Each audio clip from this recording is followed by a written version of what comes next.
Switch to silent. I now welcome Senator Honourable Murray Watt, Minister for Employment and Workplace Relations. I also welcome representatives from the Department of Employment and Workplace Relations, including the Secretary, Ms. Natalie James. Minister, do you wish to make an opening statement? Yes, thanks, Chair. Good morning, everyone. Good to be back with you. Under the Albanese government, wages are rising, jobs are rising, all while we're bringing down inflation and seeing industrial action decline. This was clear in last week's jobs and wages figures.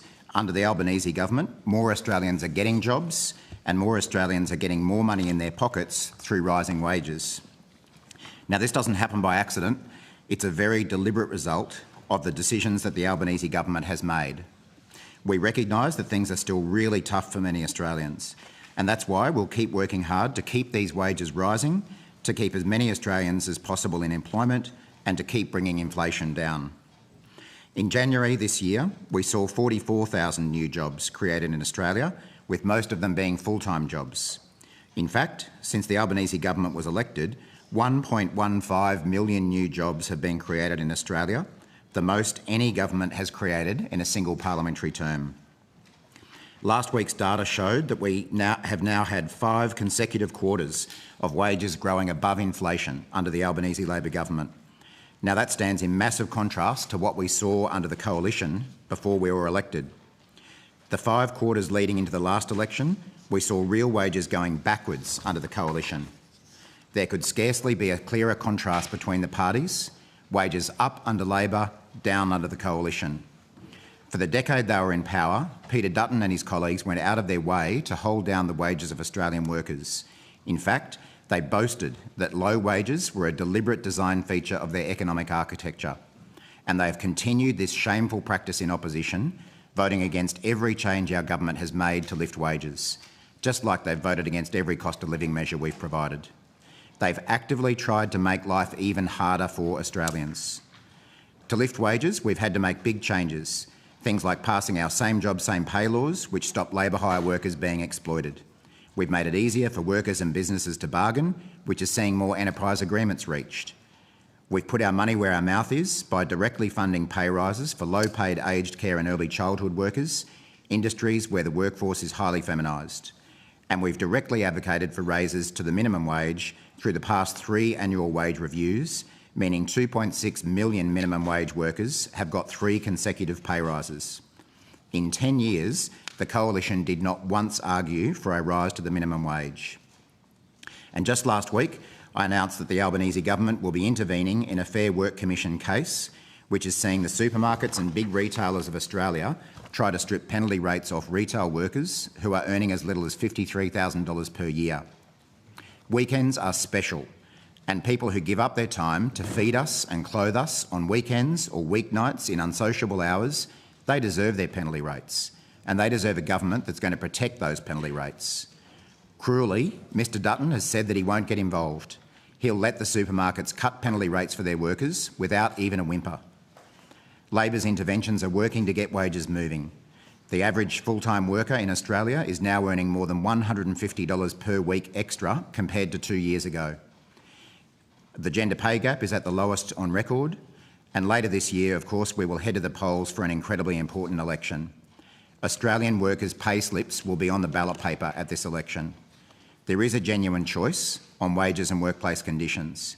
It's a choice between a Labor government that is helping Australians earn more, or Mr Dutton and the coalition who want Australians to work longer for less. It's a choice between Labor's plan for higher wages and more money in your pocket every single payday, or an arrogant and reckless coalition who kept wages low when last in power, opposed every pay rise while in opposition, and now promise to cut pay again. The question that every Australian is going to have to ask is, can they afford for their pay to go backwards under Peter Dutton? Because that's what's on the table. I look forward to having a discussion today, and I really look forward to debating Senator Cash about these matters at the National Press Club sometime over the next few weeks, if she's up for it. That's a very strong challenge, Senator Watt. I'm looking forward to hearing the response. Ms James, would you like to make an opening statement? I would. Thank you, Chair. Natalie James, Secretary, Department of Employment and Workplace Relations. I have two matters that I'd like to go to, one procedural and the other a matter more substantial relating to my responsibilities with respect to the administration of outcome one of this department. To go to the procedural issue, I would like to table for the benefit of the committee a copy of a letter from Senators Cash and O'Sullivan dated 18 February and my response dated 24th of February. That response contains answers to the questions we were asked where the information was readily available within the requested timeframe. So that was sent to the senators and the committee on the 24th, and I table it for the record.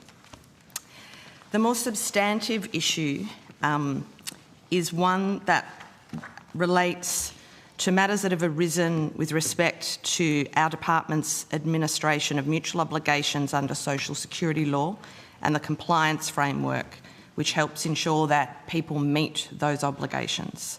A copy of the statement that I'm about to read is being circulated. I apologise that it is quite long. This is a complex matter and I do seek indulgence from the committee. I haven't done opening statements very often or when they're not important. The concept of mutual obligations for people who receive social security benefits when they're unemployed has been part of the legislation framework in this country apparently since 1945, and the policy behind this is well known. It's to ensure that people are actively looking for work and participating in activities that are believed to help them into employment. The mutual obligation requirements set out activities that a person does to demonstrate their willingness to actively seek, accept and undertake paid work.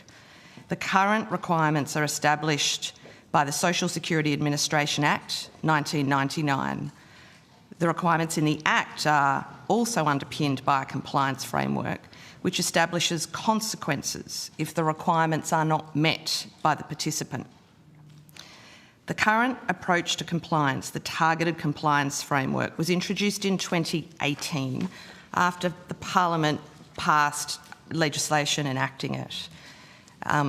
These provisions are contained in the Act. I've noted a reference in the statement for your information, and they're supplemented by an instrument made by the Minister under the Act, under section 42AR of the Act, which is known as the non-compliance determination.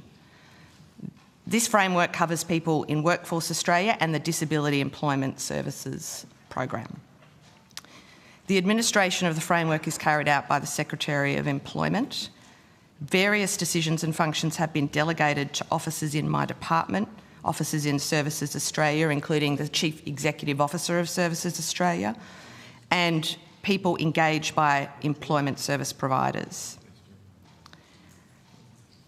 Under this framework, under subsection 42AF1, if a person commits a mutual obligation failure, their payment may be suspended or put on hold. The framework provides now 5 business days for a participant to provide a valid reason for not having met their requirement, which is known as resolution time. A person's payment is not impacted within the resolution time, and if they meet their reconnection requirement within this period, it will not be impacted at all.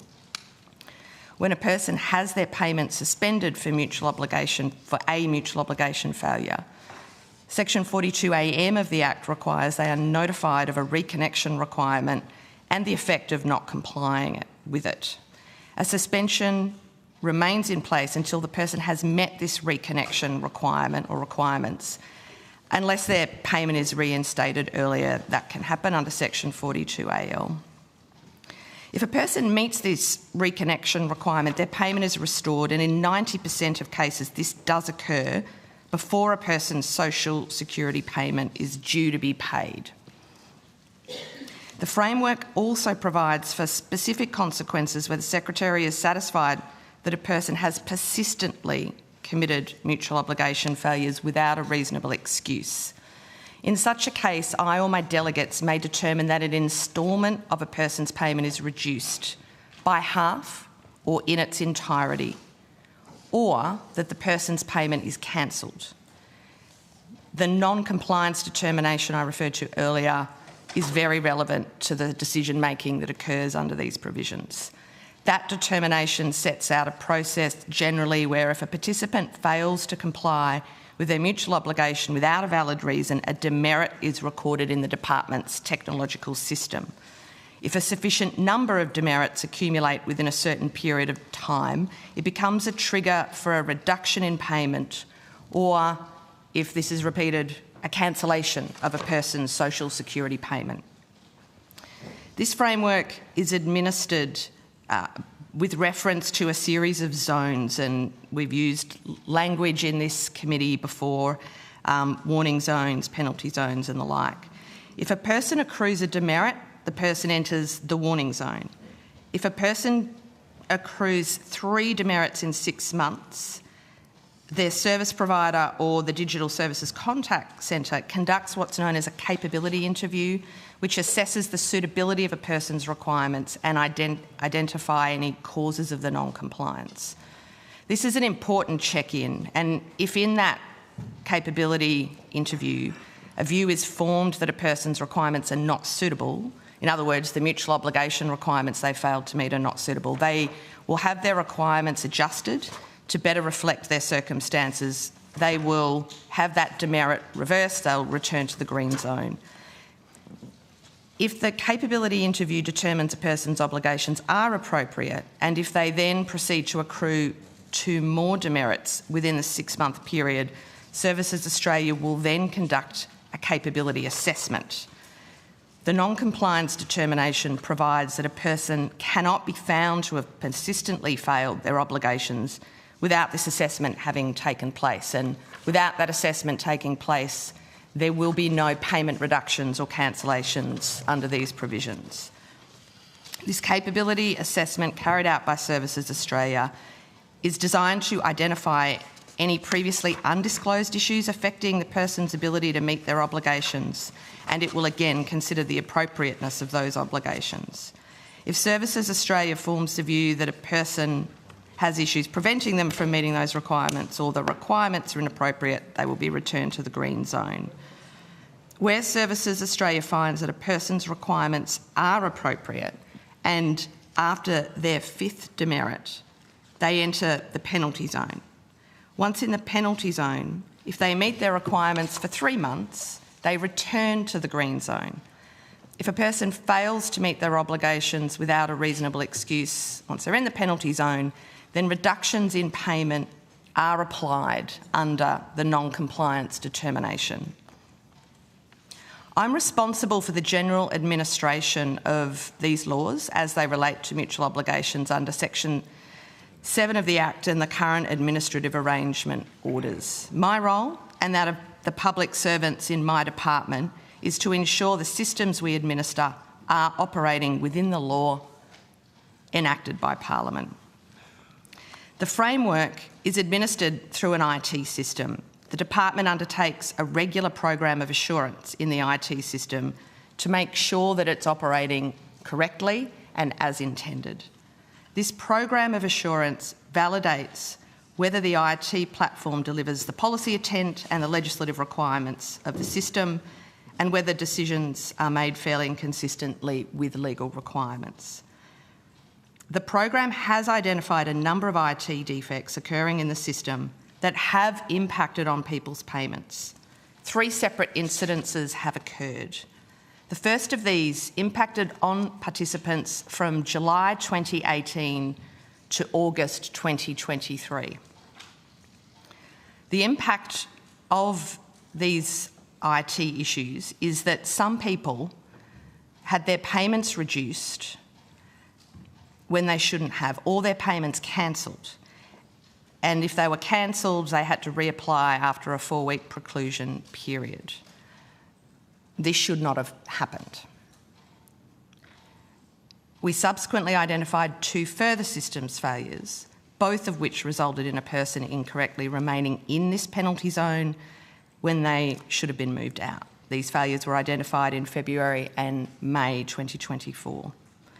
Across these 3 incidences caused by the IT system not aligning with the policy, 1,326 people were impacted, and approximately 1,280 were repaid an amount equivalent to their social security benefit that was reduced or not paid. Attached to this statement, I will just confirm that it is attached, we have a document that outlines more detail about these issues, the mitigation and fix for each one and the number of people impacted. So can I just confirm that that's been tabled? Thank you. When the impact of each of these failures was identified, I decided in May 2024 to repay the job seekers who were impacted, and the department took action to prevent them further impacting on anyone, rectify the system as outlined in the table attached.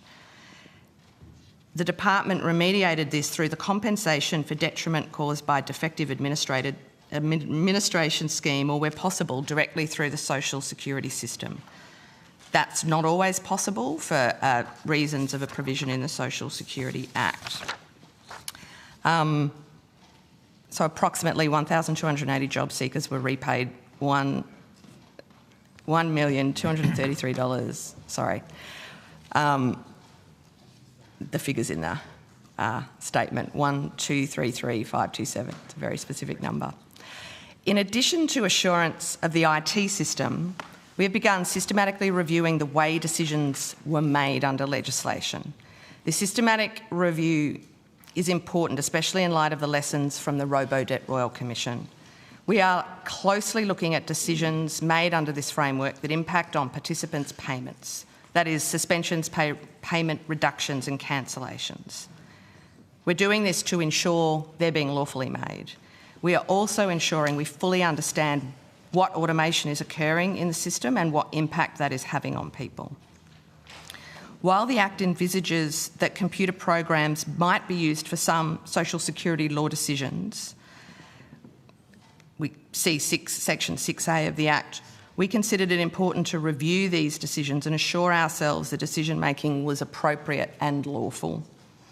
In July 2024, it became clear that some decisions to cancel people's payments due to persistent mutual obligation failures, which is the framework I've outlined earlier, may not have been validly made under subsection 42AF sub 2 sub D, paragraph D. The impact of this is that 985 decisions under the framework to cancel 964 people's payments made between the 8th of April 2022 and 4 July 2024 may not have been validly made.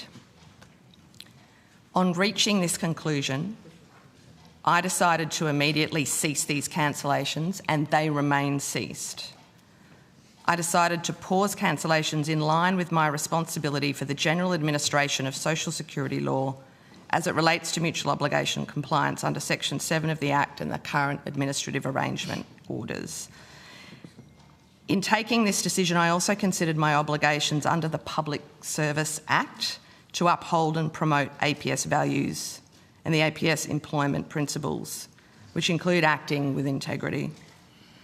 Cancellations were paused on the 4th of July. They remain paused until we can be sure the system can operate effectively. I made a subsequent decision to review all payment cancellation decisions which may not have been validly made during this time frame.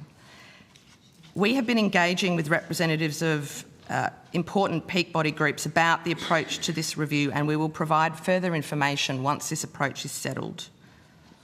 It is noteworthy that the Commonwealth Ombudsman has also announced on 4 February 2025 that he is examining this framework and, in particular, cancellations decisions that are being made under it to ensure that they're being made in a way that is lawful, fair and reasonable. The department is engaging with the Ombudsman, and we're committed to supporting this work.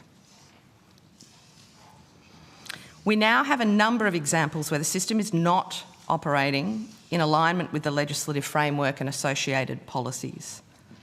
This is a framework that can lead to decisions that have a profound impact on people's experience of the employment services system and, critically, their social security payment.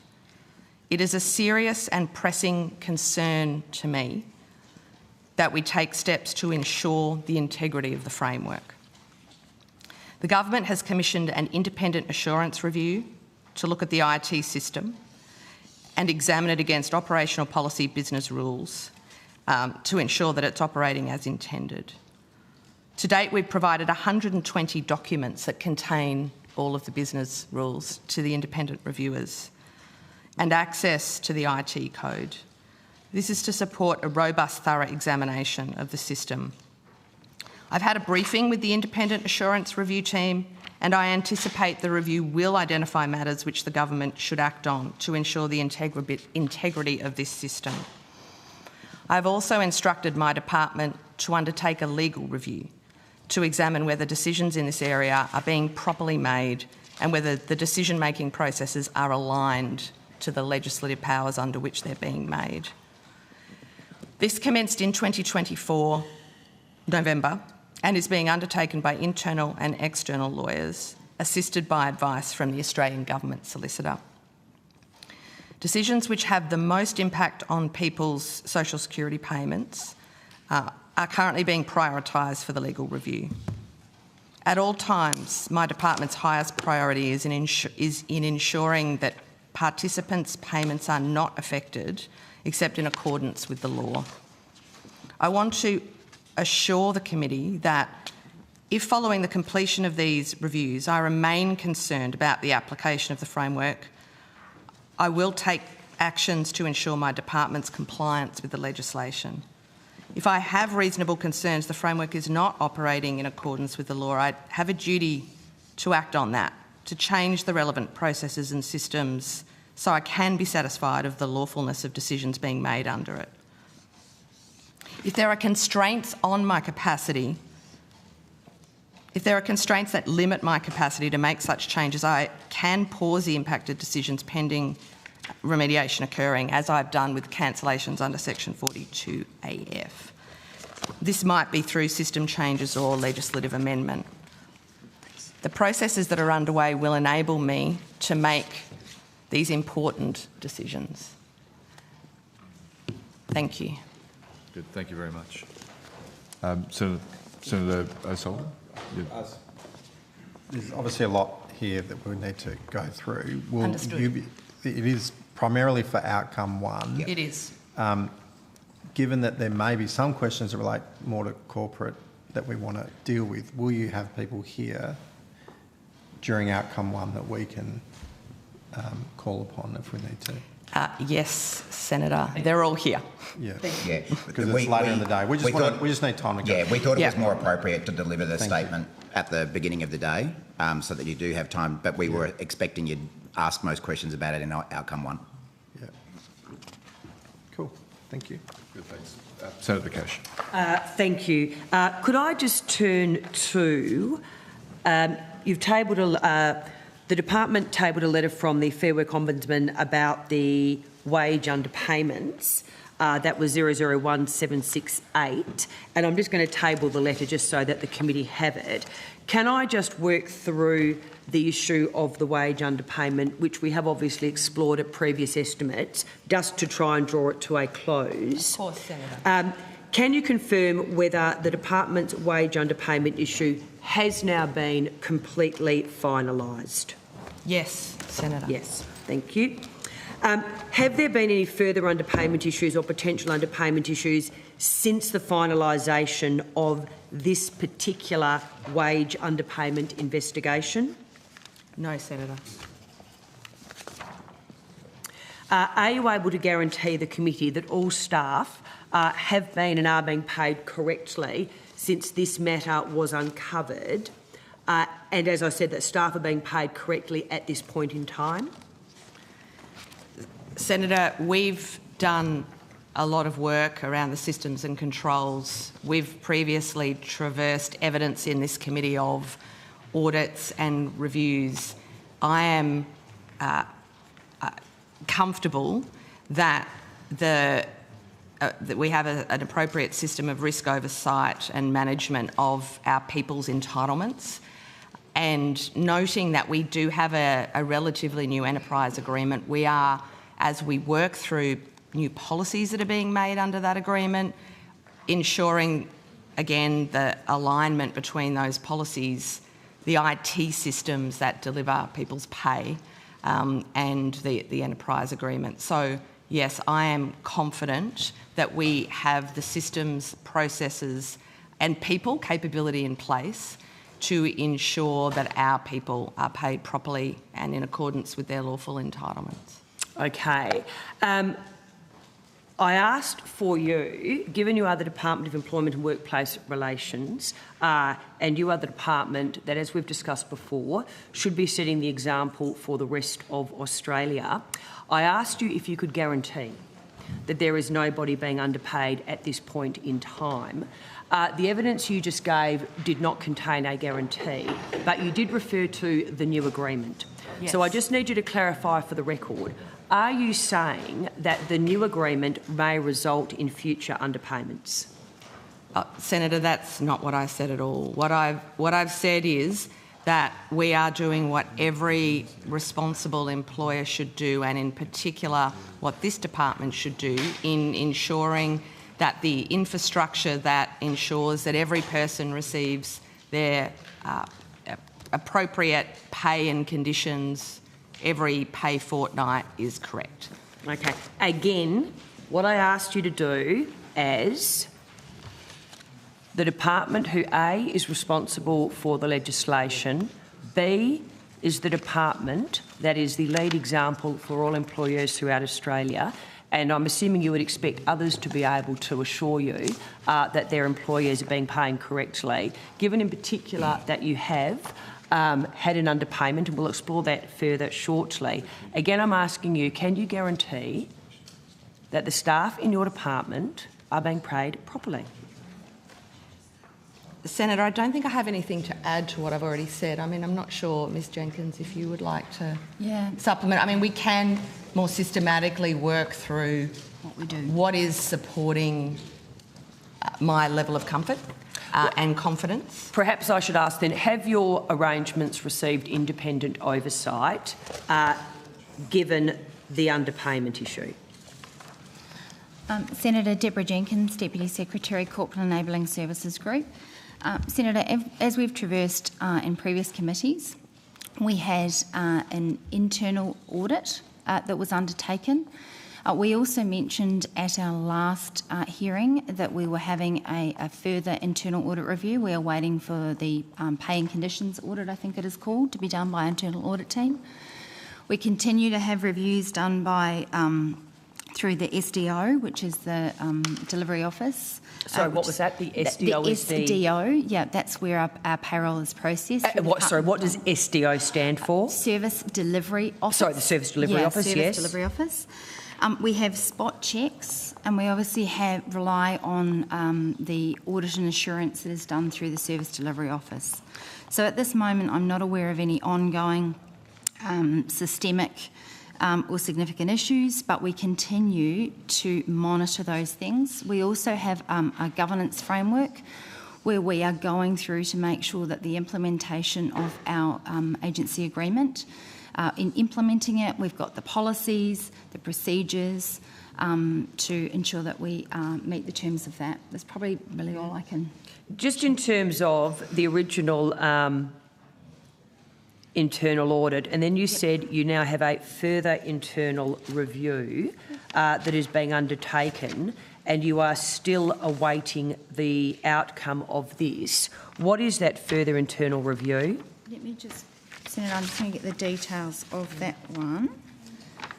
Secretary, do you have a number that your staff can call if they believe that they've been underpaid? Our staff have a number of channels into our human resources team with respect to their entitlements and conditions. And if they believe they've been underpaid, there's a particular number. I think people tend to send emails and or call, but we can... when you say or call, that was the point. Yeah, there's certainly phone numbers that people use to engage with our payroll and human resources team. Okay, and using those, they're well known to everybody. If I believe I've been underpaid by the Department of Workplace and Employment Relations, as some have been, I'm able to call that number and report that I believe I've been underpaid. I'm just asking this on behalf of some employees who've asked for that number. Okay. Could you call the number out for us? I would need to take that on notice, Senator. The number? Yes, that's right. I don't have it to hand. Usually if a person was sitting in our department with a query about their entitlements, I expect they would go to our intranet site and look it up in the corporate directory or elsewhere. So I'm happy to take that on notice, but Does anyone in the room have the number? I'm sure they do. We'll take it on notice, Senator, and endeavour to give that to you as soon as possible. I think, subject to that being a straightforward query, we can... Thank you. So just in terms of the further review, you were providing me with some additional information. Thank you. Senator. So in late October 2024, we commenced a discovery activity into the review of the working hours of EL 1 to 2 employees, the use of EL time off and lieu provisions under the enterprise agreement, and we're expecting the report late February, which is obviously later this week, or early March. So that was another one that we did through the internal audit framework. So thank you for that. So we're still awaiting the outcome of that. We are of that one, yeah, that's correct, Senator. Just again, just so I can close this off, given it's this estimates now, what were the final costs of the underpayment, given obviously it's taxpayers' money? So what was the final cost to the staff, the number of employees that were underpaid, but I also then want to go through the legal costs that were incurred by the department? Senator, we confirmed in our response to your and Senator O'Sullivan's letter... So that was The numbers have not changed since the evidence we gave you at the last hearing. Okay. So 243,064 was the final underpayment number. 201 employees of the Department of Employment and Workplace Relations were underpaid. In terms of the legal costs, I think you'd given evidence a few estimates ago that there had been at least 2 firms engaged and an actuary. What were the final legal costs for the underpayment? They have also not adjusted since we last spoke about this. Could you just remind me what the number is?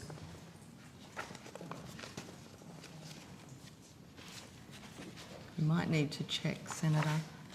I'm not sure I have that. I have to check the numbers.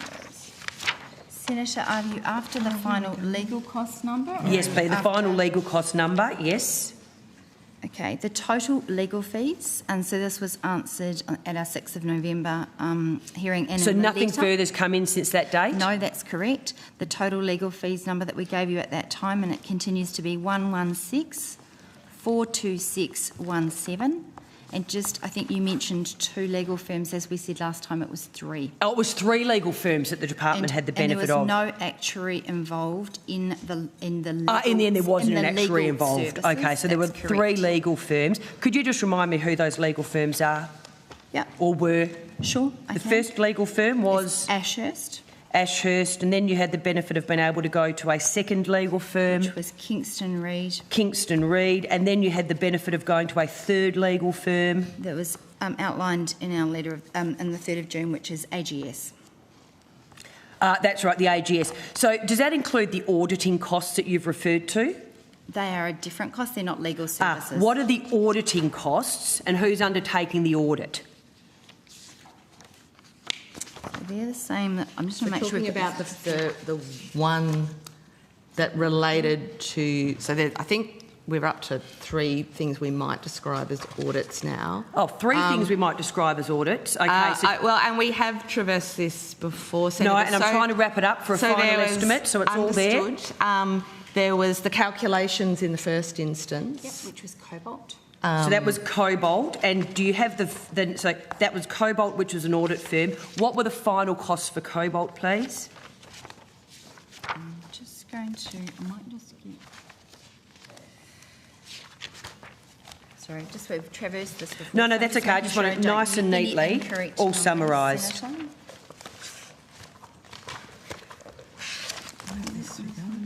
So data analysis, Cobalt Consulting, the number is 168,576.54. 168. 576.54. So $168,576.54. That's right. Okay, that was the audit number 1. What was auditor number 2?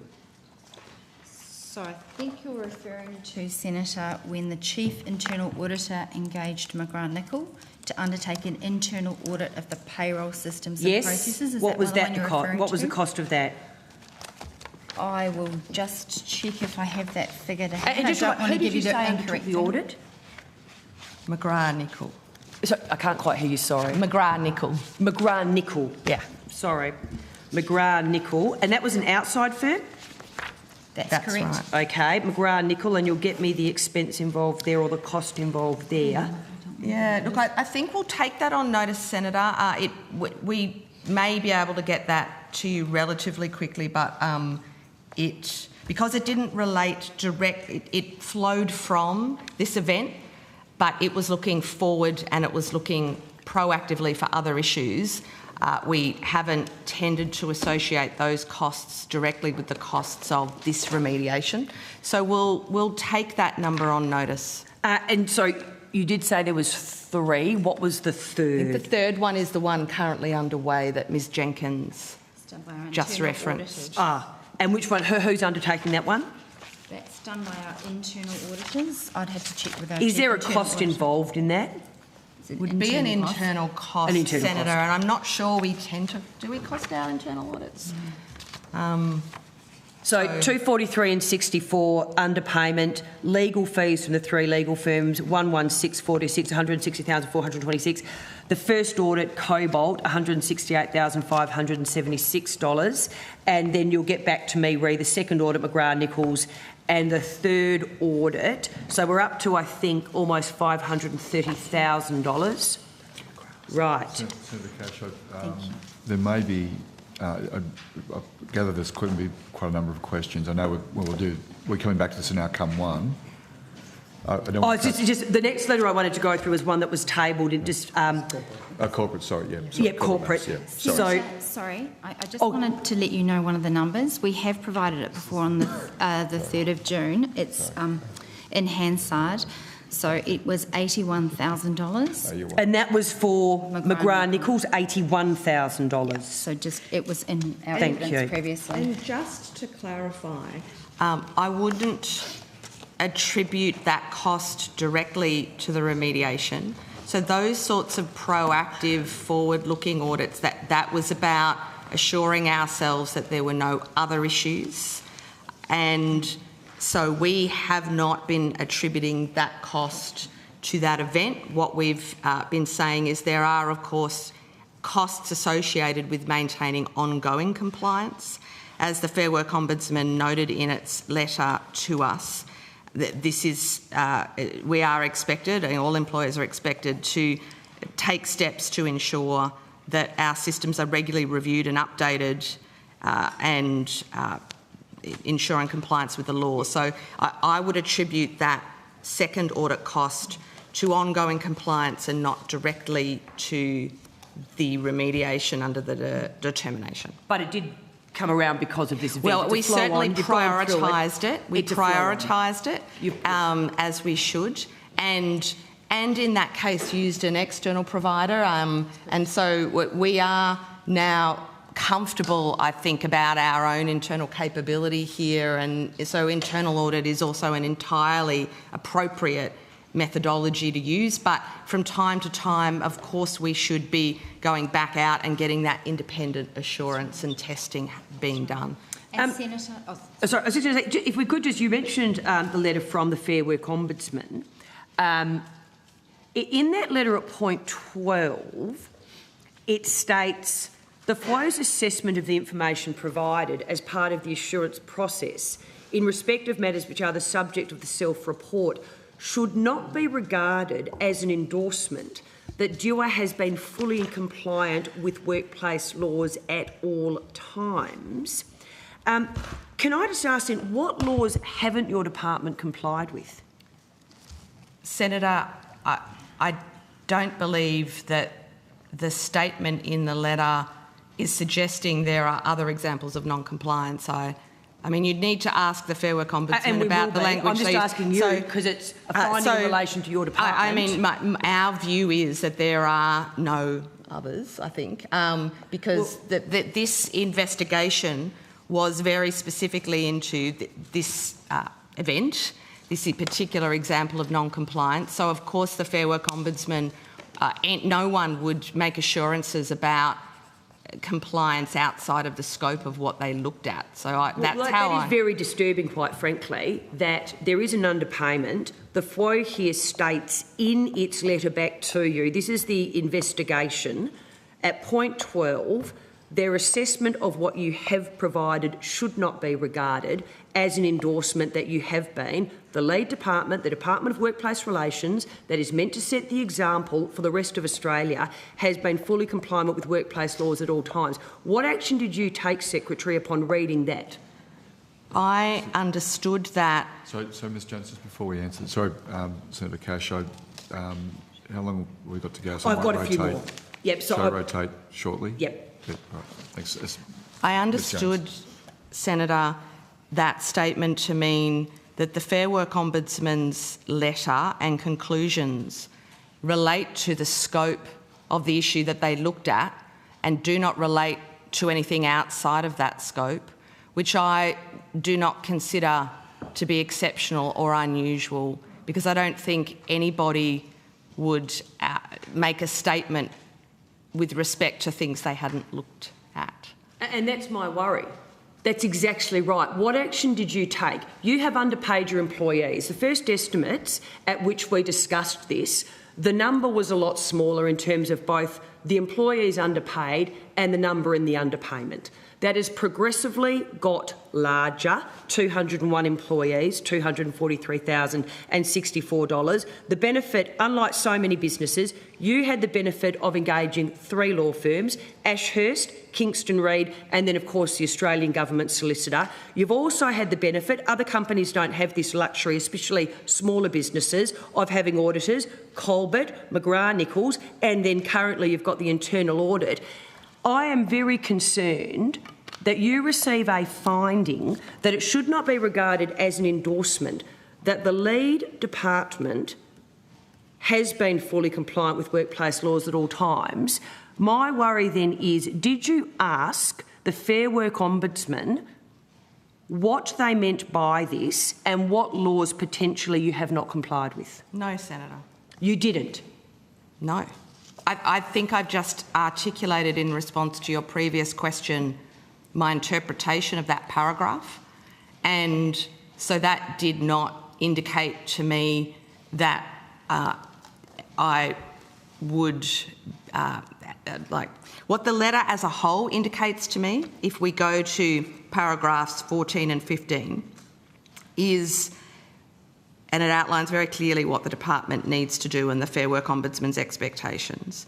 We need to ensure our current payroll systems, processes and controls are sufficient to maintain compliance with relevant awards, enterprise agreements and the Act. We must also ensure the systems are regularly reviewed and updated, and that's part of the activity that Ms Jenkins has outlined that we're doing now. The Fair Work Ombudsman expects that we will ensure we have appropriate systems expertise oversight in its workplace relations, risk and audit functions to prevent and detect underpayments or potential non-compliance. This includes ensuring that governance and risk controls maintain adequate line of sight to business units about what is happening in practice at an operational level.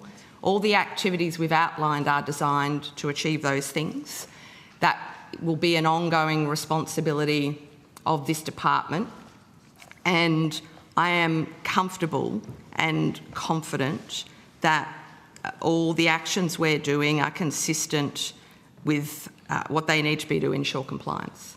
So no, I didn't, noting that the letter makes it clear that this matter is now finalised, I wouldn't, it's not the Fair Work Ombudsman's role to offer ongoing compliance programs. It's its role to, and so I don't think that, I mean, with respect to what the Fair Work Ombudsman may have meant with respect to that paragraph, I've advised in response to your question how I interpreted it.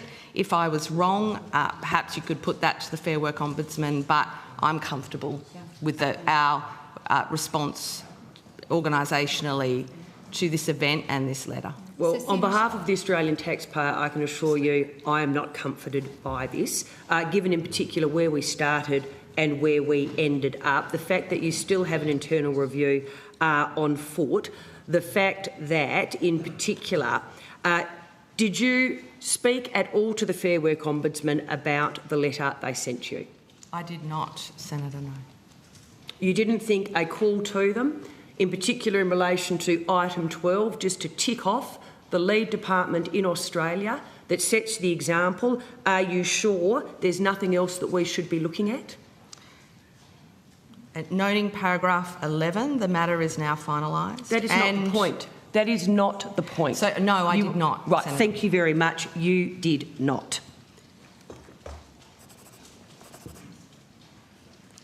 Is it important for your department? Sorry, time to rotate. Yeah.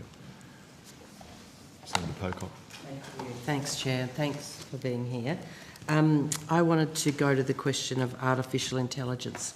Minister, you made a statement recently quoted in the Financial Review saying the government was, quote, developing several pieces of work all aimed at ensuring use of AI in Australia is safe, ethical and responsible. What are the pieces of work underway on development? I don't mean to be difficult, Senator Pocock, and I'm very happy to talk about that. We probably need to wait till outcome 3, I think it is, workplace relations, because I'll have the relevant officials with me at the table then. It is next, Senator. Yeah, Okay. once we get through corporate, but very happy to talk about that. Okay, good. I'll come back to it then. I wanted then to have ask a question around portable entitlements. That's probably also outcome 3. Thank you. And some questions then about your consultation process around small claims review. Also outcome 3. 3. That was quick, It was. but I'll be back. No problem. Okay, thanks. Thank you, Senator. Back to you, Senator Cash. Thank you so much. And I do note we are moving on. I may have to come back to this, but it is already 10 o'clock. Secretary, could I now just turn to, again, the letter that Senator O'Sullivan and I forwarded to you. We asked for a copy of any internal correspondence, guidance notes or policy documents regarding the right to disconnect for department staff. Unfortunately, there doesn't appear to have been anything or any correspondence regarding the department's right to disconnect. Instead, in the letter, you said the department's corporate areas regularly communicate with our staff about their conditions. Can I just ask, did you actually attempt to look for any correspondence about the right to disconnect? Senator, I note that in your previous letter to us with respect to this issue, you asked for some material which we provided to you because the right, and that was because the right to disconnect being quite new, we created quite a bit of guidance material. And so that guidance material was prepared to provide a reference for all of our people. And so given its commence, we haven't developed more material like that. Right. Yes, interim guidelines. Look, we are, because of our enterprise agreement, doing formal consultations with our people about guidelines. But Do we have a copy of the interim guidelines? Was that something that you had tabled? I think that's what we might have provided last time. Would you mind? I think, I think, Senator Cash, I think that was provided last time because I remember you asking questions about this last time. Can we but just we can make sure it has been? I just want to see from the time period till now, because there's been a time that's elapsed, whether or not there's any further guidance. Because the question is, have you had any further communications with staff about the right to disconnect? And Senator, on that, so you asked about our efforts with respect to identifying communications, noting where we started. We have a human resources area that regularly responds to queries from managers and staff. a number of our managers would be communicating with, because it's new, and obviously a big talking point, would be communicating with teams. I wasn't comfortable that within the time frame I could identify comprehensively the things you are asking for, because internal correspondence. So I don't believe there are any new guidance notes or policy documents, but it was the internal correspondence. I am absolutely certain there has been some, but noting that we regularly correspond with our people, different cohorts, about these entitlements, managers and staff, I couldn't be comfortable of that within the time frame that I could get that for you. I mean, you're welcome to ask on notice, and of course then we would give it due import in that form, but in the time frame it just wasn't something we could be comfortable with. That's correct. And Senator, just you asked... So could I just confirm that you believe there was internal correspondence, but you haven't provided it? Were searches actually undertaken for this internal correspondence? I was aware of one or two, but again, wanting to be comprehensive, it's not something that I was able to deliver to you in the time frame. Noting that it's important that we give accurate and complete information to the Senate when... So the only question I have then, given we do provide the letter so we can get information to ask questions, were searches actually undertaken? We didn't conduct, and we tend not to, Senator, conduct comprehensive searches in response to your letter when we're aware that it's a large amount of material. So again, you know, we just don't bother. The department doesn't bother. Is there a limit in terms of the type of search you might undertake? I mean, if the Australian Greens ask for something, if an independent asks for something, if we ask for something, is there a difference in what you do or don't search for? Senator, when I talk about comprehensive searches, I'm talking about the kind of thing we would do for a freedom of information process, where we would trawl. So we do have several thousand staff who communicate with one another in various ways, and so and we make decisions all the time about appropriate use of resources. I was not that kind of process. The searching process we would undertake, for example, for a freedom of information response, takes quite a bit of time, and in order to be thorough, you need that time and you need that formal process.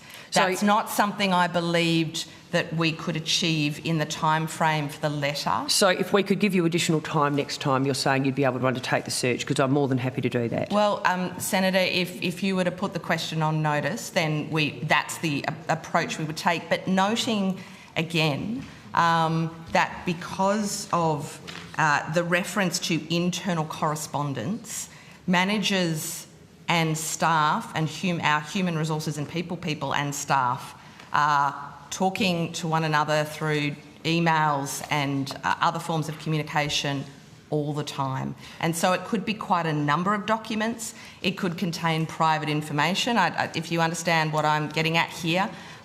So the policies and formal guidance is a lot easier and more confined. I know, have we just been... Is that what was tabled last time? So I'm just trying to ascertain from last time to now, has there been any further update? Not formal guidance, I don't believe. I can let you know, Senator, so in our letter to you of the 4th of November, we attached a copy of our intranet information on the right to disconnect. Yes. Within that was a copy of our interim guidelines.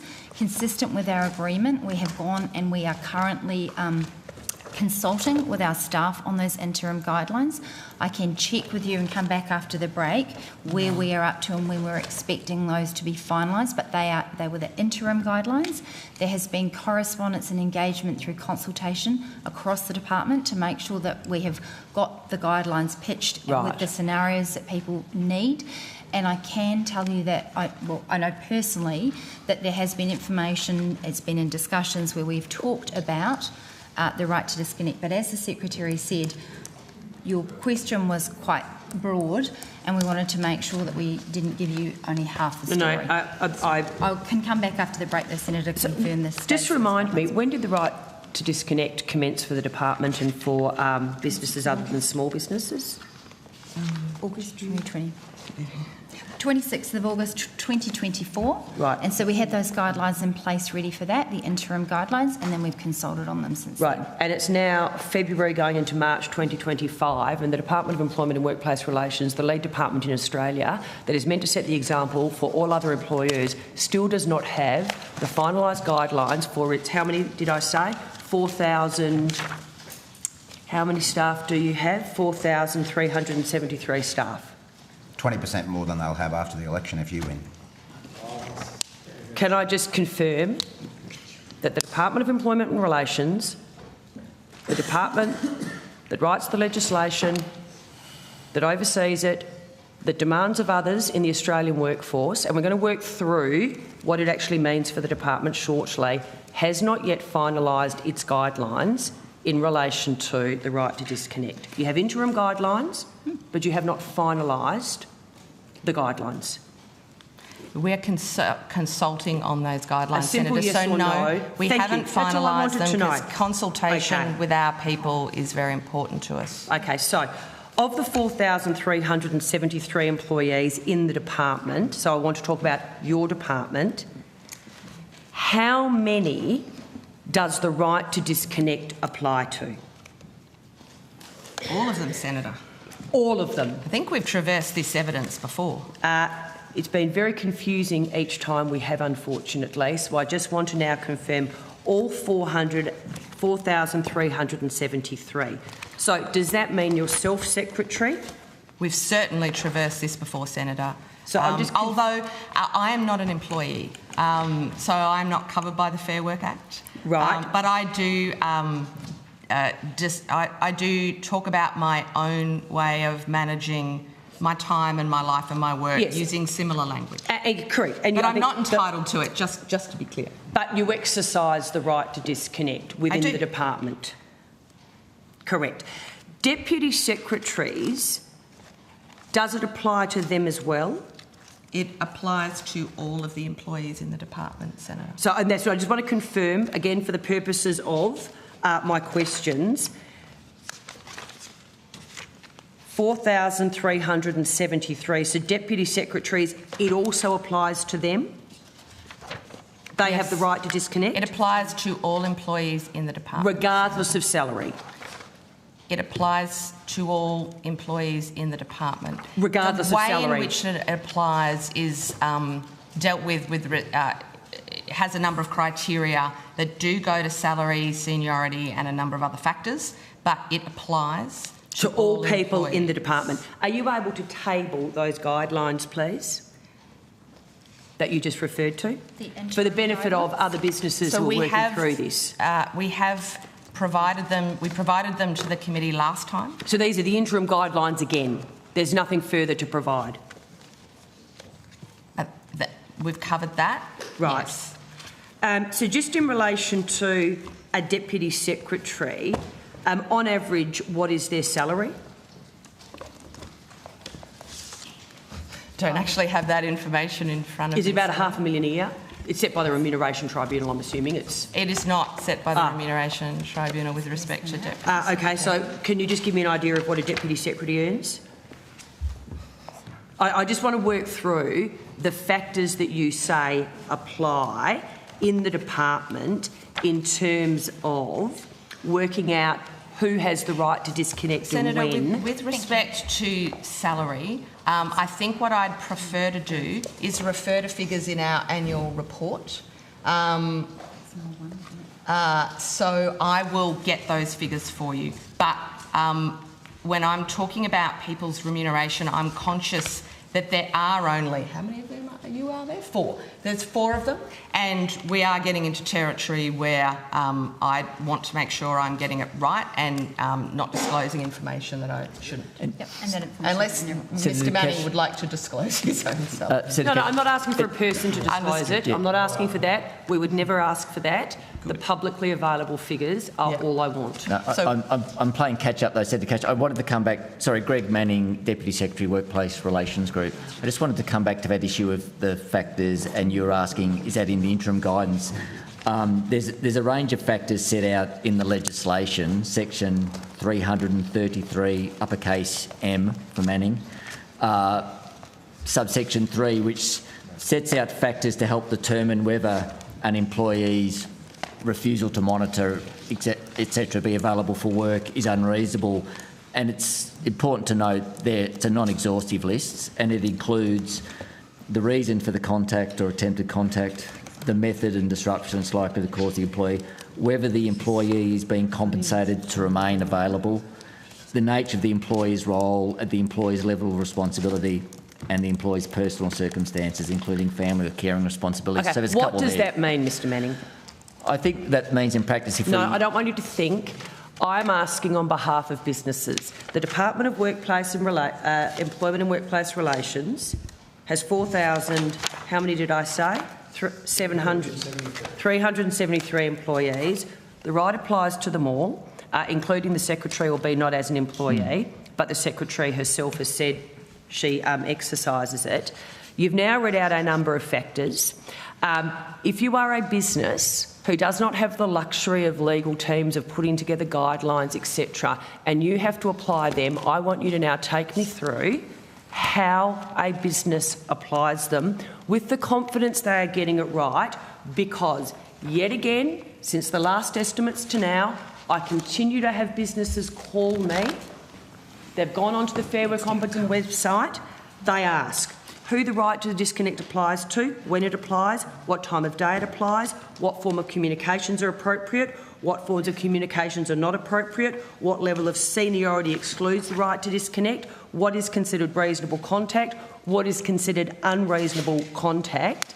All they get from either this department or the Fair Work Ombudsman are vague examples. I don't know if you've gone onto the Fair Work Ombudsman's website of when it might apply. So what I want to work through is exactly how it applies in the department to give guidance to businesses. Can I just make, there's a loose connection to corporate here. We're sort of getting into outcome 3 territory about how the right to disconnect works. I guess there's a loose connection to corporate here, so I'm fine for Mr Manning to answer this if he wants to. I would make the point, Senator Cash, that I suspect one of the reasons you get calls from businesses about the right to disconnect is because you and your colleagues have kept running around telling people that the right to disconnect means that they can't contact their workers after hours, which of course is completely untrue. So perhaps you could take a bit of responsibility yourself for not unnecessarily alarming business by misrepresenting what the right involves. But Mr Manning might want to answer the question. Perhaps Mr Manning could also address then why the Department of the Senate managed to finalise their guidelines for the right to disconnect for their staff here in Australian Parliament House by October 2024. And this department has been unable to do that. After Mr Manning answers it, I'll go to Senator Pocock and then we'll go to Labor. I think that, so that question, Senator, relates to our department. I'm very comfortable with the guidance and support our people have around the right to disconnect. I'm very comfortable that it's appropriate that we should be consulting on the details and giving our staff and managers the opportunity to engage in how we frame this guidance, and that we continue to have ongoing discussions at the workplace level around this entitlement. And so I am very comfortable with where we're at with our policies under the enterprise agreement. And I don't think that I've got anything to add on that. I am, of course, happy to traverse questions about how we think this is going in our department, questions that relate to how other businesses or employers might be implementing this are appropriately dealt with in the next part of the program. The ongoing discussions, unfortunately, and Chair, I do know you're going to rotate the call, doesn't make it clear, though. That is the first issue, given that it became law in August of last year. The question is, people want clear guidance on when it applies and when it does not. And once again, we sit here, we've done this at previous estimates, and it is not made clear at all, but I understand we need to rotate the call, and I'll come back to this line of questioning. Senator Pocock. Thank you, Chair. And just on this line of questioning, can you tell us whether you've had any internal disputes or conciliation hearings or any matters that you've had to deal with internally in relation to your 4,000 plus employees in relation to the right to disconnect? Yeah, thank you, Senator. Not to the best of my knowledge, we have had no disputes in relation to the right to disconnect and how it applies to our staff. We've been actively engaging with them and having conversations, but no, not that I'm aware of. Have you had to take any disciplinary measures in relation to the misuse of the right? No, Senator. Do you feel the right is being used appropriately for your workforce? I wouldn't know. What I would say, Senator, is that our staff are aware of it, and I have heard of people talk about their ability to use it. So that's probably the best I can share with you. Well, perhaps, what I might add, Senator, is our APS census results do emphasise that workload is an issue and hours of work are an issue for our people. And so I think some 60% of our people said that they're working beyond their current capacity in our APS census. Now, that doesn't surprise me. So we've had an ongoing discussion with our people about welfare and access to the range of flexibility options. And when we talk about the right to disconnect, noting that it is formally a new entitlement, we tend to talk about it and encourage our people to talk about it in terms of workload, work patterns, hours of work, and the right to disconnect as part of that picture. So none of these entitlements are operating independent of one another, noting, of course, that we do, in fact, I think our guidelines on the right to disconnect, while we have some specific material because it's new, they sort of sit within a broader frame around flexible work-life balance and the like. And so we, it's the kind of conversation that would have been going on before, but the new laws provide a term and a name for it, and perhaps a way of initiating that discussion.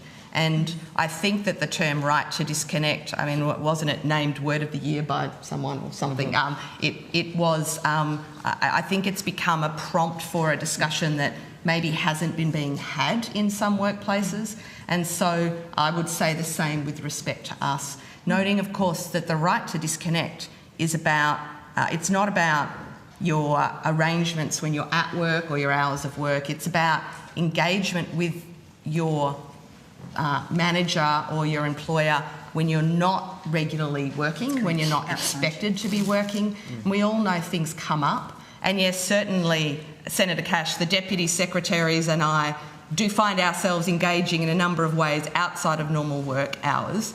But if Mr Manning is on leave or he tells me he's got something to deal with, I would probably go to someone else outside of work hours rather than bothering him. So, it is a good prompt for the discussion. And so the guidelines are important, but as much as anything, it's the concept that provokes a discussion that is important for us to have that perhaps we haven't always had, because particularly some staff working in budget areas or elsewhere, we can get used to the idea that we're always on call or that we're working through weekends or into the night. We have great flexibility now with our laptops and what have you, but we as a department need to manage welfare, health and safety issues and resourcing overall as well. And is it not the case, Mr Manning, you've just read out the criteria that shape the way in which the right is implemented. There is a criteria there in relation to the nature of your responsibilities in that list. Can you go to that point? Yeah, so one of the criteria is the nature of the employee's role and the employee's level of responsibility, and probably related to that is whether they're being compensated to remain available. So, for example, in my case, or a Deputy Secretary's case, your instrument, your agreement, essentially acknowledges that you'll be contacted outside of work as required. As does the employment contract for my media officer. He has a loading to be available on the weekend and as hours that I need.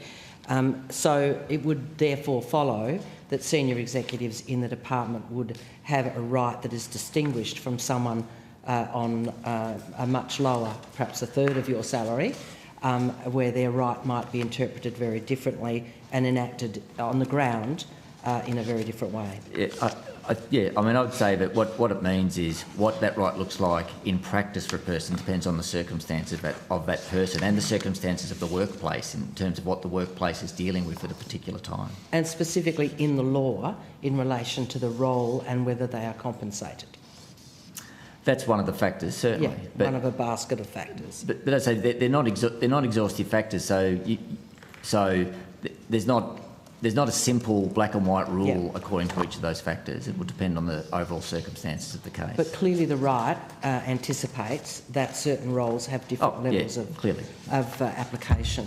Yeah. Do you have regular meetings of your senior leadership team, Ms James? We do, Senator.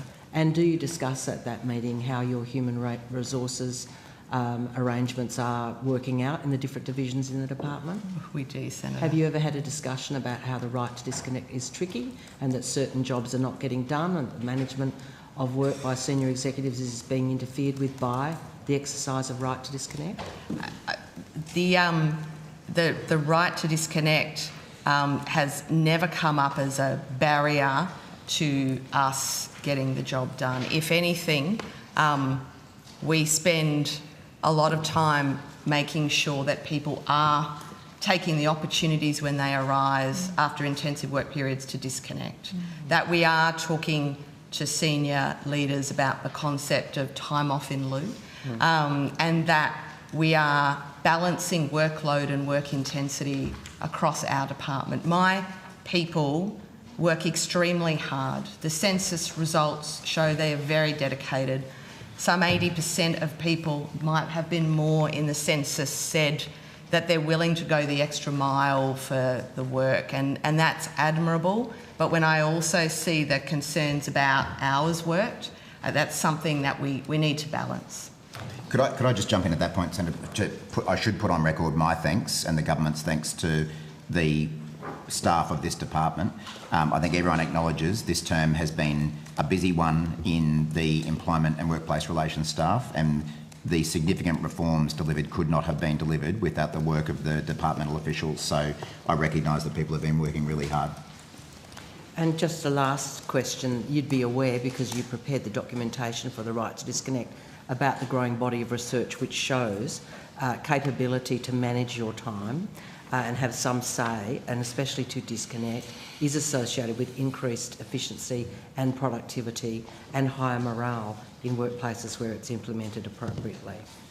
Senator, certainly in our census, we've got very strong results about people feeling that they have a right to access flexible arrangements, and this is very much part of that picture. Thank you. Thanks, Chair. Good, thanks very much. Just want to just go to the Secretary then, some questions. I mean, a bit of an overlay.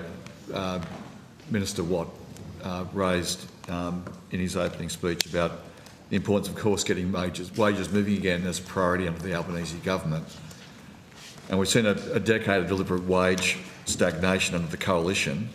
Of course, there has been a great deal of work to be done to get this on the right track, and the Minister touched on his appreciation of the work that's been done by the department over what's been a very busy 3 years. But also the government's invested in the capability of this department as part of a suite of measures to help Australians earn more. We know that Peter Dutton has announced that he's promised a cut of 36,000 jobs to fund his nuclear fantasy, and he seems to find everything he comes along, he says, let's slash some more services to the Australian public, because that's what the 36,000 jobs mean, not only a loss of incredibly important work to the community, but directly also to the community and services being provided efficiently, effectively and appropriately. I just want to be clear, and this is a question, what impact have additional staff made to delivering on the government's agenda of getting wages moving while supporting Australians in well-paid, secure work? Senator, perhaps if I need to take the question, I think, from a department-wide point of view. And so the department's staffing levels is something that fluctuates with every budget process. And so we have had an increase in ASL since this department first came into existence in mid-2022. And there have been a number of reasons for that that relate to us delivering for government and the community. It's worth noting that a significant reason for changes in ASL goes to conversions from roles that have in the past been delivered by contractors and are now being delivered by public servants. So, for example, that's occurred with staff in our employment contact centre. So these are the people who talk to job seekers and Workforce Australia participants. And in my opening statement, I touched on some of the issues that they traverse in around people's social security benefits and mutual obligations. And so we have insourced, I think, well over 100. I don't have the exact figure there, but we've increased the numbers of public servants doing that work, and we may have even overall increased the number of people doing the work. We also insourced the PALM scheme, which was previously delivered by private providers, and I think over 250 people have become public servants who are now delivering that scheme, and that scheme involves people across Australia. Many of them are in locations where the PALM workers are, and so we understand that they're quite dispersed. They're talking with employees, they're talking with employers, and they're doing that direct service delivery on the ground. And so I referenced our census results before with respect to how our people feel about their current workload. And so certainly this is a busy department delivering a lot of things across employment and skills. The skills program has been very busy and seen a lot of reform since 2022. And we are constantly looking to make sure the people are where they need to be, and that does involve us having to be agile and review resourcing across the department to ensure we're able to deliver for government, both in respect of ongoing work like the PALM program or responding to job seekers' concerns through our call centre, but also to deliver with respect to unexpected things that happen where it wasn't planned and there was no budget allocation, and we need to redirect people from other important work into these emerging priorities. So just then sort of leads to how's the department not only save money, there's been money saved by reducing spending on consultants and contractors, but also has it driven efficiency and coordination within the department by having people directly employed? Look, I think what I would say to that is that employees of the department are very invested in the work of the department. And I want to be careful here. I would never say our contractors aren't. I recall early on in the Victorian office meeting a bunch of people. I used to be state manager in that office, so these were people I didn't recognise, and they said, oh, I'm a contractor, I'm a contractor, I'm a contractor. But they really loved the work, and I think a number of those people have since been employed as employees or engaged as employees, and so I think it gives people certainty. We have people who are very committed to the goals of the department, and so it also gives us and them options as they learn the work they're doing to be moved into other functions a lot more easily. And there are some roles where I think we know it's very important to have public servants doing certain roles, in particular where they're exercising certain delegations, and we have the Code of Conduct and other values in the Public Service Act that operate with respect to that workforce. There's always going to be a need for and a role for people on a short-term basis because that might match funding arrangements. And there are some areas, particularly in our IT, we have a very significant IT area that develops digital solutions that we use across our programs. We do have a number of contractors in that area, and that's reflective of the market. But you know, any one of them who'd like to become an ongoing public servant, go talk to Adam Shane, and he'll have a chat with you about what we might be able to do there, because we'd love to have many of those people on the books if the arrangements can be made to work for them. Just my final question. It may have to maybe assistance from the Minister on this, but the 20% cut that's been announced, that's been proposed effectively by Peter Dutton on the public service, what would a 20% cut in the workforce mean to delivering for programs and services to the Australian public? Senator, firstly, I'll take the proposition of a 20% cut. I'm not sure exactly what has been formally said. And I'm conscious that approaching an election, you know, we have a large number of public servants who might become concerned about their position. You know, I will say that I have overseen reductions in resourcing in many different contexts before, and it would certainly be my responsibility to do that, implement any reductions in a fair and appropriate way and in a way that complies with my legal obligations about employee entitlements, as Minister Cash has been asking me about earlier today. You know, I think it's really important that we do work efficiently and consider different ways of working.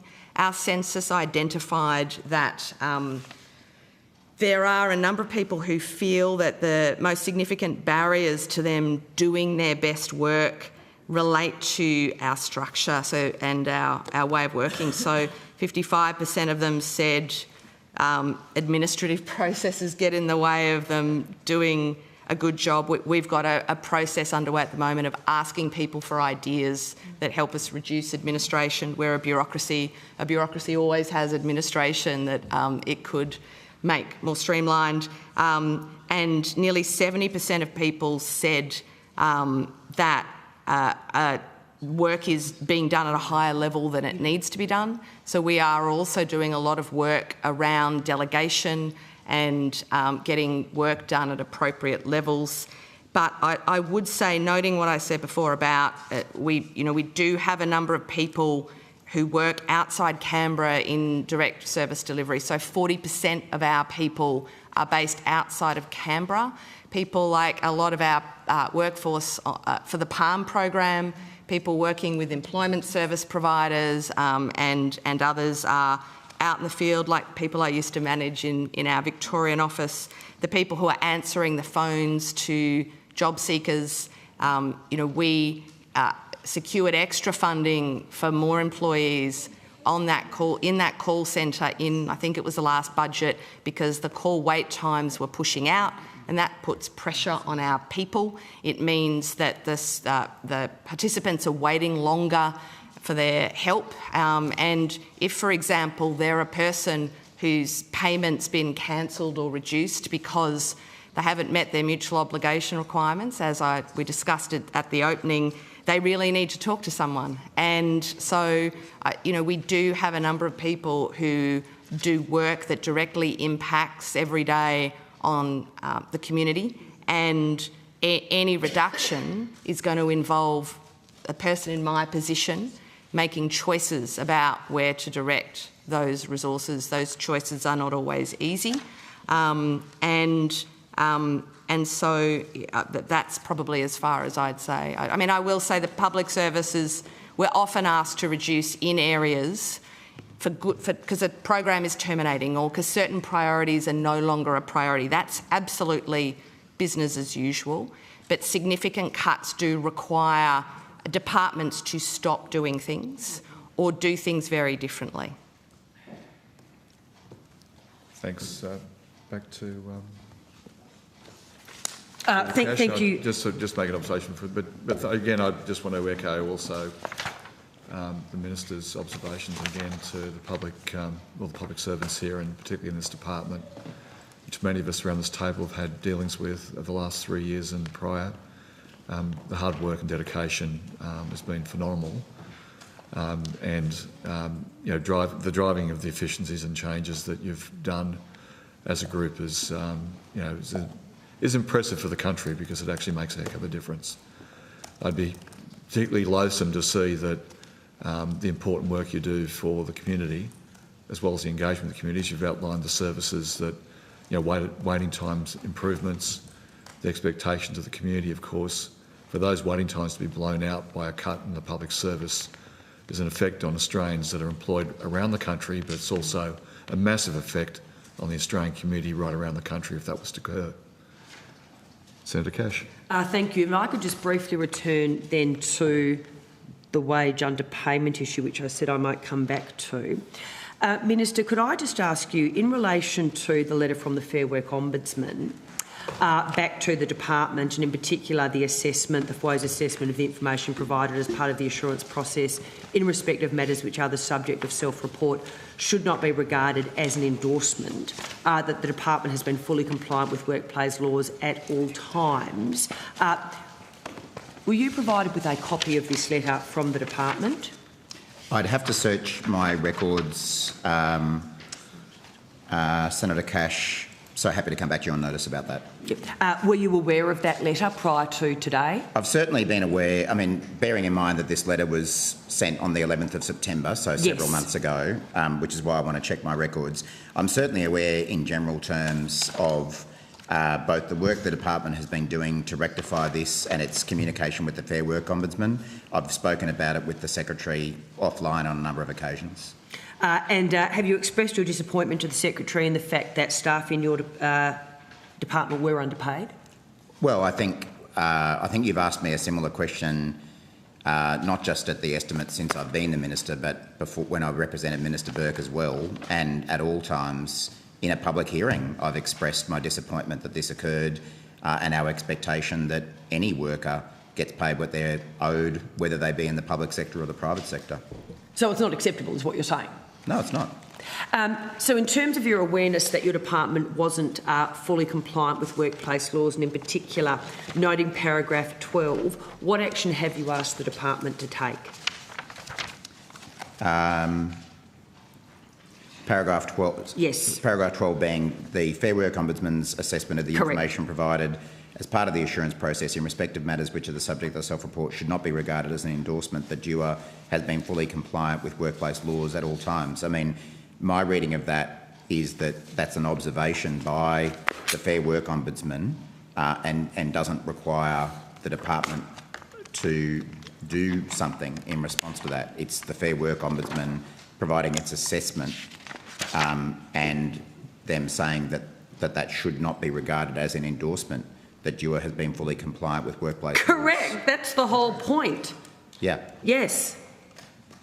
So what have you done to should not be regarded as an endorsement that you've been fully compliant. If I was sitting in your seat, you would be having a go at me if I had done nothing. So I'm asking you, if you were sitting in my seat, you'd be cutting workers' wages right across the economy is what you'd be doing, and cutting jobs. As the Minister who lectures businesses, what have you done as the relevant Minister? You have a letter from the Fair Work Ombudsman in relation to an underpayment by your department of 201 employees. What have you done in relation to that part of the letter that says this should not be regarded as an endorsement, that DUA has been fully compliant with workplace laws at all times? Well, I repeat the point that if you were sitting in my seat, you would be... Can I answer? No interruptions, please. Senator Cash began her question by saying if she was sitting in my seat, this is what she'd do. And I'm reminding you that the last time you sat in this seat... You're really defensive about your IR stuff, aren't you? You don't want us to talk about your plans. The last time Senator Cash... Oh, you really are defensive. I've said very little today. There is one question being asked by Senator Cash. There is an answer being given by the Minister. Minister, could you continue on your answer? Thank you, Chair. The last time, Senator Cash, you sat in my seat, you presided over workplace laws and changed workplace laws that saw workers go backwards, that saw real wages fall 5 quarters in a row leading into the last election, and casualisation increase. So God help us if you ever sit in this seat again, and I'll be doing everything I possibly can to make sure that you don't sit in this seat again, so that Australian working people don't have their wages go backwards. So in relation to the question, in relation to this point, I have already said to you that in private conversations I've had with the Secretary offline, I know that she's very clear about my expectation and has been clear that this be fixed. You've already heard that the Fair Work Ombudsman does consider the matter to be settled.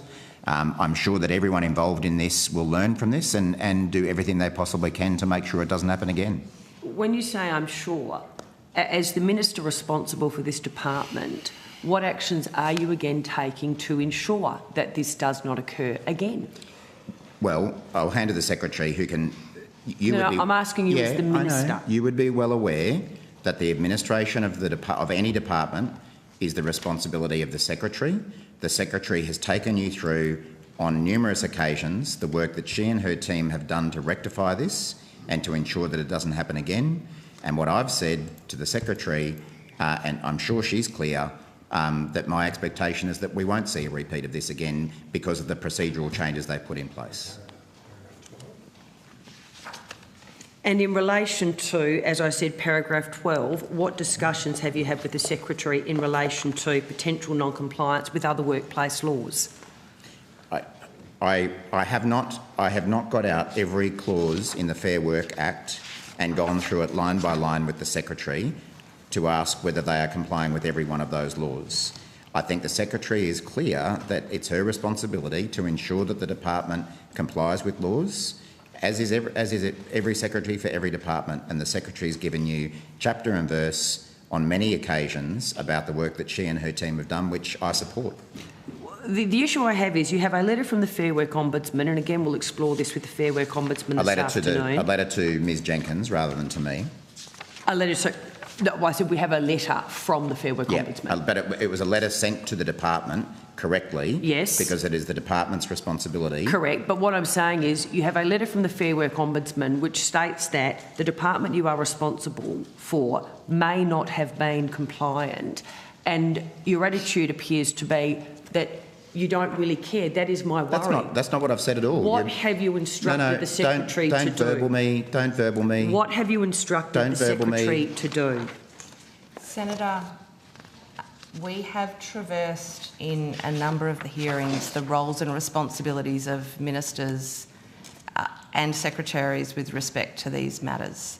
We have both Minister Watt and Minister Burke before him have asked to be kept informed, have from time to time, I have a recollection of one occasion of being very specifically asked about future audit programs by the former minister, and we have briefed them appropriately. As I'm reviewing the transcript from the 6th of November at estimates, I note that Minister Watt said, we've certainly discussed the matter. In fact, I think quite recently I received a written brief from the department advising me of the finalisation of the matter, which would have been after the letter from the Fair Work Ombudsman was provided to us. It's something, this is Minister Watt, that I've checked in on both directly with the Secretary and with my office, who then communicated with officials in the department. So I consider, and I've said on a number of occasions in this hearing that, or in these estimates committees, that it is appropriate for the Secretary under the PGPA and the Public Service Act to be dealing with this matter. The ministers have been kept abreast of the matters, and they have made very clear to me their expectations that this should be a priority, and we've had appropriate traversing of that topic in my view. Could I now turn to one more section in cross-portfolio, and then we will, subject to other senators having questions, be able to move on. Secretary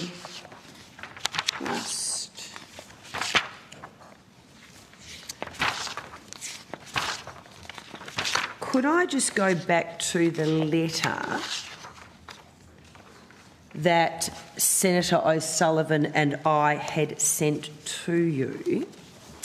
And again, in that letter, we asked you for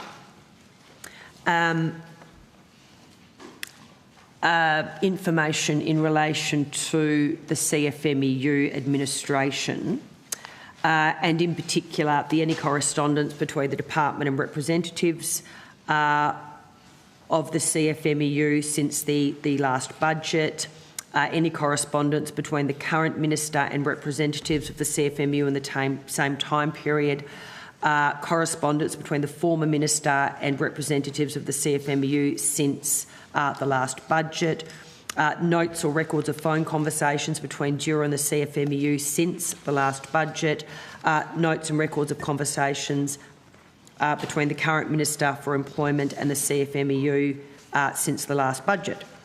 The response was questions 8 to 12 refer to interactions between representatives of the CFMEU and variously the Department, the current and former Minister for Employment and Workplace Relations and their representatives since the May 24-25 budget.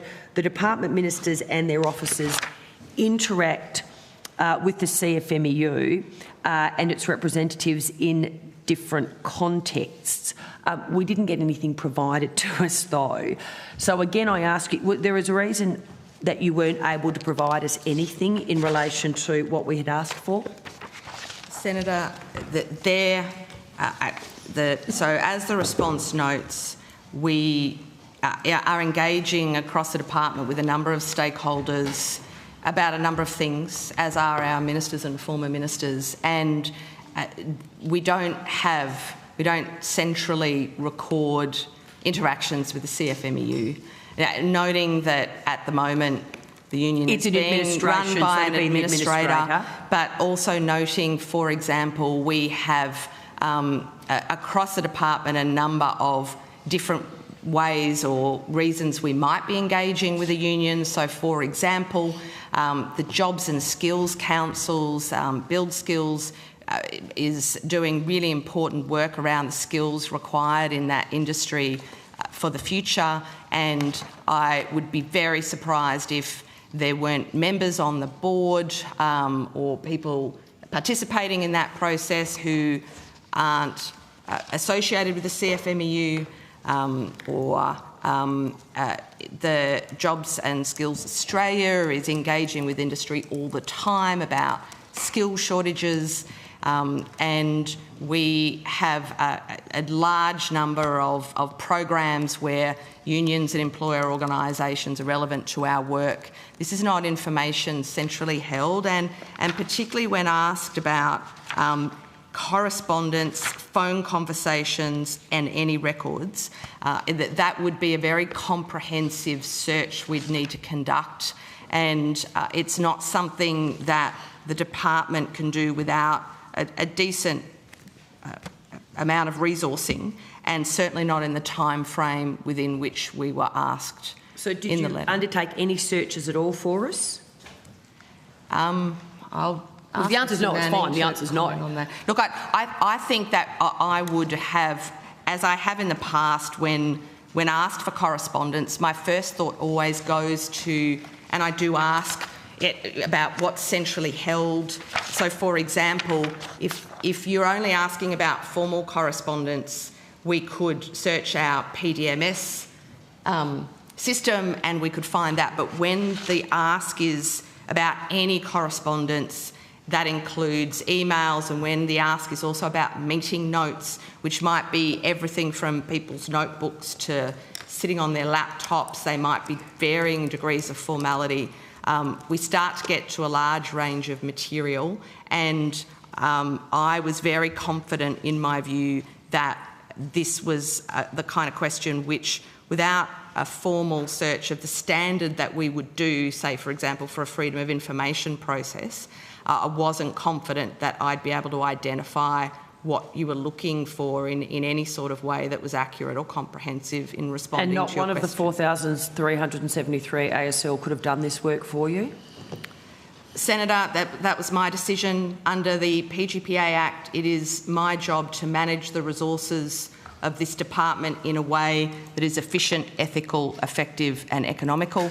And every day, every one of us is weighing up relative priorities, as we discussed earlier with respect to resourcing and workload.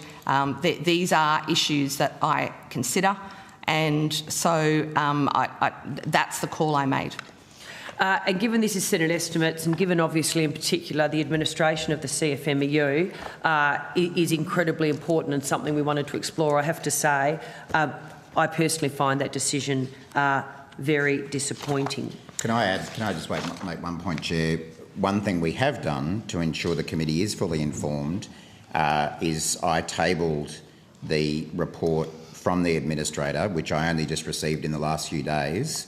I was not required to table that report for quite some time, but I made a judgment that it was in the interests of the committee and transparency to table that report. So we've certainly done more than was required to enable the committee to have some information about the administration. Chair, I'm happy to move on from cross-portfolio or take a break if... We might just take it back and resume at 11:05. Perfect. 11:05? Yep. Thanks.